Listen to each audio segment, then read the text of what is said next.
La vendemmia 2011 credo che sarà ricordata con una vendemmia molto importante per quanto riguarda le varietà bacca bianca. Ormai è diventata quasi un'abitudine quella di iniziare la vendemmia subito dopo Ferragosto. Noi siamo partiti nella zona della Docca Aquileia intorno al 20-22 di agosto, ormai molto anticipate, soprattutto per quanto riguarda le varietà aromatiche, quindi Sauvignon, Traminer, anche lo stesso Friulano quest'anno era molto avanti come maturazione. E devo dire che per quanto riguarda il Sauvignon, chi ha avuto la possibilità, un'azienda come la nostra, dove abbiamo una forza di intervento in campo con 5 macchine vendemmiatrici importante, siamo riusciti veramente a cogliere su queste varietà aromatiche dove bisogna preservare i profumi, gli aromi in maniera particolare, a cogliere veramente il punto giusto di maturazione. E questo sicuramente è molto importante perché quest'anno credo che dalle prime risultati che abbiamo poi in cantina sulle fermentazioni già finite, sia il Traminer che il Sauvignon, ma lo stesso Friulano ci stanno dando degli ottimi riscontri. Gradazioni un pochettino più elevate rispetto alle medie degli anni precedenti, ma tutto sommato con una struttura da un punto di vista sia del corpo proprio in bocca e soprattutto con una buona corrispondenza gusto-olfattiva veramente interessante sulle varietà aromatiche. Bene anche comunque gli Chardonnay, bene il Pinot Grigio, bene il Pinot Bianco, che è un vitigno forse poco conosciuto ma sicuramente molto importante per il nostro territorio. Devo dire che tutto sommato una grande vendemmia per i bianchi. Per quanto riguarda i rossi, credo che questa settimana, domani faremo un giro per le campionature delle uve. Stiamo aspettando quella che tecnicamente viene chiamata maturazione, diciamo, fenolica, perché la maturazione dal punto di vista gradazione eccetera ce l'abbiamo sicuramente. Mancano ancora un po' di tannini, manca un po' di colore, perché sennò rischiamo di avere un colore abbastanza intenso ma poi difficilmente fissabile durante le fasi di affinamento del prodotto per mancanza di tannini.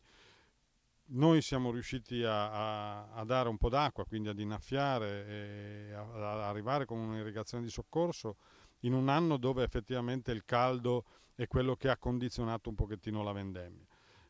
Come torno a ripetere, faremo domani un giro di campionature, i refoschi dovrebbero essere quasi pronti, il Merlot subito a ruota, credo che invece dovremo aspettare ancora una quindicina, 15-20 giorni per quanto riguarda il Cabernet Sauvignon e il Cabernet Franc.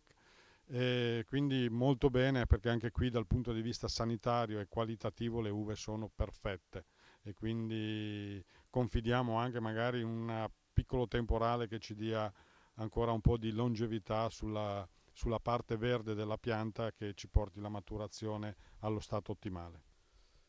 A livello di mercati credo che oggi come oggi il fenomeno Prosecco per quanto riguarda anche il Friuli Venezia Giulia sia un fenomeno importante. È un vino che sta trascinando in maniera importante tutte le aziende che hanno, diciamo così, visto lungo, nel senso che hanno iniziato a piantare prosecco magari in anni dove ancora non c'era questo grosso boom di questo prodotto.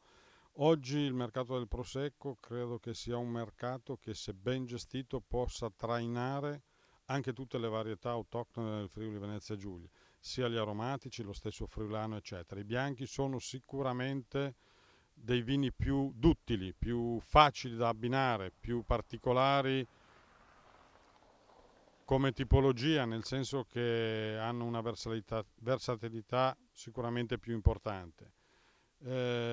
Tengono comunque sempre bene le uve come il Pinot Grigio, che si pensava invece a una leggera flessione, invece il mercato oggi è un mercato sostenuto. Il Pinot Grigio è un vino che da oltre 40-50 anni è sui mercati internazionali, che sono sicuramente i mercati dove possono darci respiro come singole aziende. Il mercato interno è un mercato che è in leggera sofferenza, mentre su alcuni mercati internazionali il Made in Italy agganciato anche al settore, ad altri settori trainanti della nostra industria, del nostro commercio, è importantissimo, come la moda, come l'alimentare in generale, come le macchine, eccetera. E quindi sicuramente sta andando veramente molto bene.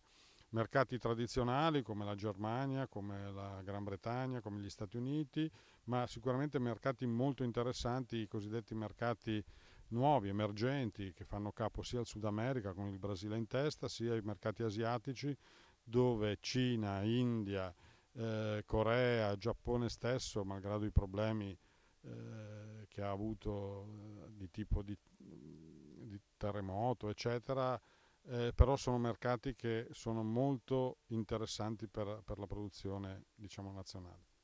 È difficile prevedere cosa potrebbe succedere domani. Io credo che su alcune varietà, su alcuni vitigni bisogna continuare a puntare, come il Prosecco, come il Pinot Grigio.